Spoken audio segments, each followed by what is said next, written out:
Audiolibros Your presenta Los astronautas de Yahvé. La Iglesia no ha contado toda la verdad sobre el nacimiento de Jesús de Nazaret. Un libro de Juan José Benítez. Narración a cargo de Jorge. Capítulo final. Los astronautas, hoy. Pero los astronautas de Yahvé no han olvidado al planeta llamado Tierra. En mi opinión, el gran plan no ha sido cerrado todavía. ¿Por qué? Intentaré escapar fugazmente de mi propia falta de perspectiva en el tiempo y en el espacio. Solo así puedo aproximarme e intentar aproximar al lector a la verdad que late en mi yo interior. Tal y como hemos visto, estos seres celestes dejaron sus huellas en el mundo hace ahora unos 4000 años. Abraham y los restantes patriarcas fueron testigos directos de la presencia de la gloria, de la nube, de la columna o del ángel de Yahvé. Poco después, hace ahora unos 3200 años, Moisés y el resto de los elegidos tuvieron ante sí a los mismos astronautas de Yahvé. Y otro tanto ocurrió en la época del rey Salomón, hace ahora unos 2900 años, cuando el equipo de seres al servicio del gran Dios diseñó el templo de Israel, donde moraba la nube de Yahvé. Por último, hace ahora 2000 años, aquellos astronautas culminaron la fase más delicada del plan, y Jesús de Nazaret apareció sobre el planeta. Sí,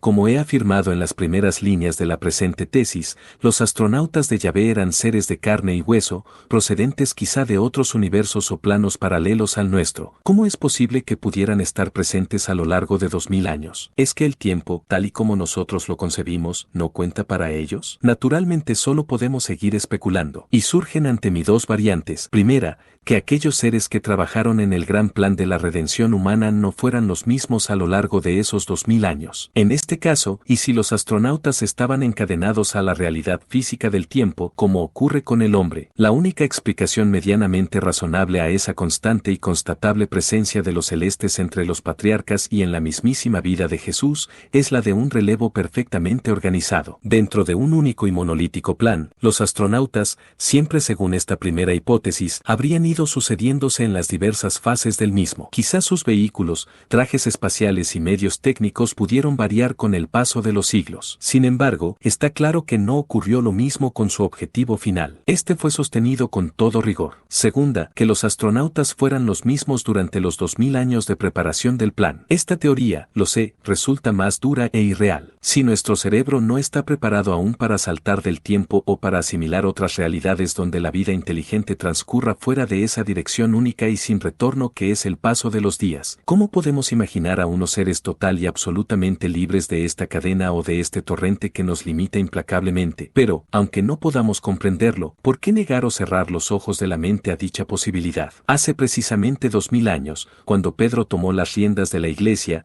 ni él ni sus sucesores podían sospechar siquiera que 20 siglos más tarde, esa misma Iglesia tendría que enfrentarse a realidades tan concretas como el aborto institucionalizado, la píldora anticonceptiva, la eutanasia o los niños probeta. Ni en aquellos primeros tiempos del cristianismo, ni en la Edad Media ni tampoco en el siglo XIX, los teólogos o padres de la Iglesia hubieran encajado con facilidad los conceptos y fenómenos sociales que caracterizan a nuestras actuales generaciones. Y es que por ello estamos los hombres de 1980 más alejados que Pedro o que San Agustín o que Juana de Arco del gran mensaje divino. Hace 2000 años, incluso en el referido siglo XIX, los sacerdotes y fieles cristianos hubieran tenido serias dificultades para entender dos palabras tan rutinarias como ordenadores electrónicos. En mayo de 1980, la celebración de un congreso sobre la Iglesia y los ordenadores electrónicos en Saint-Paul-de-Vence, Costa Azul, constituyó un hecho casi intrascendente, porque la tecnología al servicio de Dios, al fin, empieza a tener un carácter absolutamente lógico y normal. ¿Por qué rasgarnos entonces las vestiduras ante la fascinante posibilidad de unas civilizaciones al servicio de la gran fuerza, capaces de controlar algo tan arisco para nosotros como es el tiempo? Solo así,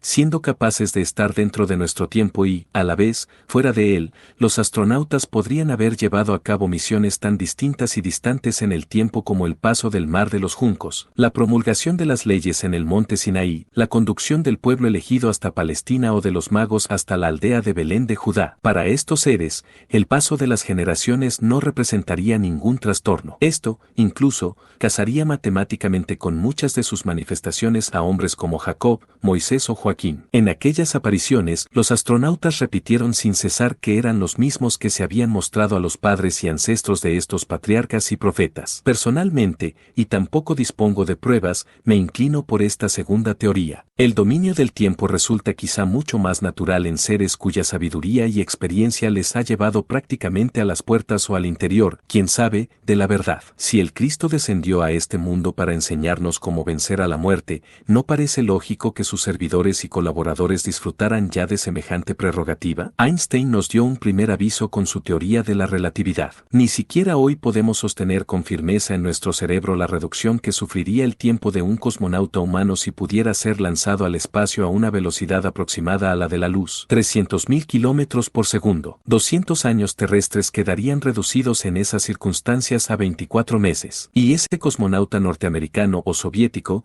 después de quemar 2 años por el universo a la velocidad de la luz, regresaría a la Tierra 200 años después de su partida. ¿Cómo comprender hoy esta maravillosa distorsión del tiempo? Y si todo pudo ser así, si aquellos astronautas celestes no estaban ni están sujetos al tiempo, ¿por qué suponer que elevaron anclas de este mundo? Es cierto que el Cristo nació y murió hace 2000 años. Y es cierto también que cumplió su trabajo. Es cierto que nos dejó su mensaje. Es cierto que los hombres, desde entonces, disponen de una autopista segura hacia el conocimiento. Pero, en mi humilde opinión, el plan no fue archivado con la partida del enviado. Si uno de los cometidos básicos de la presencia del equipo de astronautas sobre la Tierra fue la elevación espiritual del ser humano, perfectamente apuntalada a raíz de la llegada de Jesús, no creo que estos seres fueran tan torpes como para no percatarse que esa apertura del hombre hacia la perfección iba a necesitar de un casi permanente engrase y mantenimiento. Era normal, por tanto, que no se alejaran demasiado y que, por el contrario,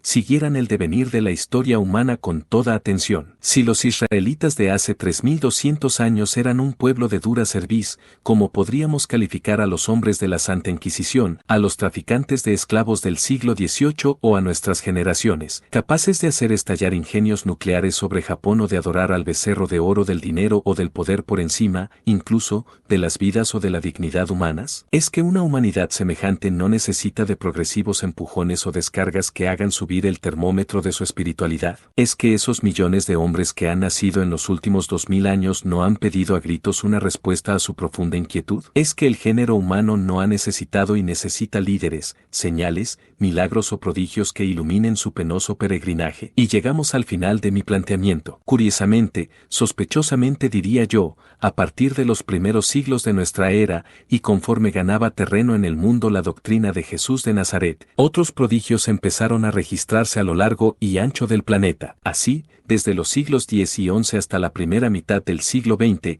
el mundo tradicionalmente cristiano ha contabilizado unas 21.000 apariciones marianas. Y otro tanto sucedía en las órbitas orientales y americanas, aunque, lógicamente, no han recibido jamás tal calificativo. Todas estas visiones, apariciones, milagros o contactos con seres y esferas sobrenaturales han desembocado irremisiblemente en una nítida elevación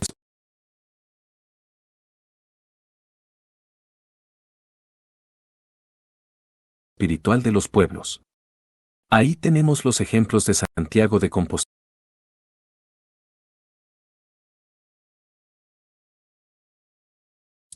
Lourdes, Fátima, Guadalupe, El Pilar. El catálogo, como digo, alcanza las 21.000 apariciones. Y aunque una profundización en este nuevo campo nos llevaría demasiado lejos, creo que es suficiente con mencionarlo para que nos demos cuenta que la presencia de estos seres ha sido y es permanente en la historia. Cuando uno analiza esas apariciones con un máximo de objetividad, cae en la cuenta que, a raíz de las mismas, el nivel espiritual de los pueblos próximos y lejanos al lugar donde se registró sube casi violentamente, y las masas experimentan un inusitado fervor. Se preguntará el lector por qué asocio las llamadas apariciones marianas con aquel equipo de astronautas o seres celestes. Muy sencillo. Al estudiarlas exhaustivamente, y yo lo he hecho con generosidad, uno termina por hallar demasiados puntos en común con los relatos que encierran los libros del Antiguo y Nuevo Testamento, así como con las historias, leyendas y escritos de los místicos y con las actuales investigaciones OVNI. Yo invito al lector a que se informe, a título de simple curiosidad, sobre los hechos milagrosos que tuvieron lugar hace 60 años luz en Fátima. Quizá encuentre detalles y descripciones que parecen sacados de cualquier encuentro o avistamiento ovni actual. Y hay que reconocer que todas o casi todas esas apariciones han dado fruto. En los campos, encinas o montañas donde se presentó el ángel o la gran luz o la hermosa señora se levantan hoy formidables basílicas o humildes ermitas. Si la intención del equipo era mantener el fuego sagrado de la espiritualidad, la verdad es que, en líneas generales, lo han ido logrando. Por supuesto, y siguiendo en la misma línea de franqueza, creo que muy pocos estudiosos de la Biblia, quizá ninguno, han llegado a establecer este puente entre los ángeles de Yahvé y las apariciones marianas. Según los exégetas, ambos hechos son diferentes. Siento no estar conforme con el veredicto de los teólogos y estudiosos católicos. Para mí, insisto, todo forma parte de un único plan, el gran plan. ¿Cómo explicar si no esas coincidencias a la hora de describir a los ángeles del Antiguo o Nuevo Testamento y a los que vieron los videntes de la Edad Media o de nuestro propio siglo? ¿Por qué esas semejanzas de luminosidad, grandioso resplandor, etcétera, de la Biblia y de la inmensa mayoría de las citadas apariciones marianas? Y lo más significativo, ¿qué sentido pueden encerrar esas 21.000 apariciones justamente después del nacimiento del cristianismo? Si Jesús había dejado ya su mensaje, ¿por qué tantas señales, milagros y manifestaciones sobrenaturales? Ya he dicho que no creo en las puras manifestaciones gratuitas por parte de Dios o de sus servidores. Si se producen es siempre por algo. Y en este caso, y siempre según mi criterio, la clave habría que buscarla en esa necesidad de ir elevando la espiritualidad y la inquietud humanas. Unos rasgos que, si echamos un vistazo a la Edad Media, solo descubriremos en el seno de los monasterios, de algunas órdenes religiosas y en determinadas sociedades y hermandades secretas. Pero, ¿y qué pasaba con el pueblo liso y llano? Por lo general, y basta con echar un vistazo a la historia para comprobarlo, aquellas masas de seres humanos apenas si recibían un barniz pseudo-religioso, más colorista, folclórico y supersticioso que otra cosa. En honor a la verdad, esas súbitas y estratégicas apariciones sí caldeaban nuevamente los ánimos espirituales de los hombres del pueblo. Ahí tenemos, sin ir muy lejos en el tiempo y en la geografía, las multitudinarias peregrinaciones a Lourdes, Fátima o Santiago de Compostela. Pero, como digo, no quiero dejarme arrastrar por la magia de este fenómeno. Tiempo habrá de analizarlo en otra oportunidad. Para mí está claro que los astronautas no perdieron el contacto con los hombres de la Tierra. Y es más, mi larga y solitaria carrera tras los no identificados me dice que los astronautas todavía están aquí. Yo no podría hacer semejante afirmación de no poseer uno de los más ricos y completos archivos sobre apariciones de ovnis. Es precisamente en base a esa impresionante información que obra en mi poder, por lo que, a través de un simple proceso de deducción, asocio o identifico las columnas de fuego o la gloria de Yahvé del Antiguo Testamento con las luces sobre las encinas de la Edad Media y del siglo XVIII o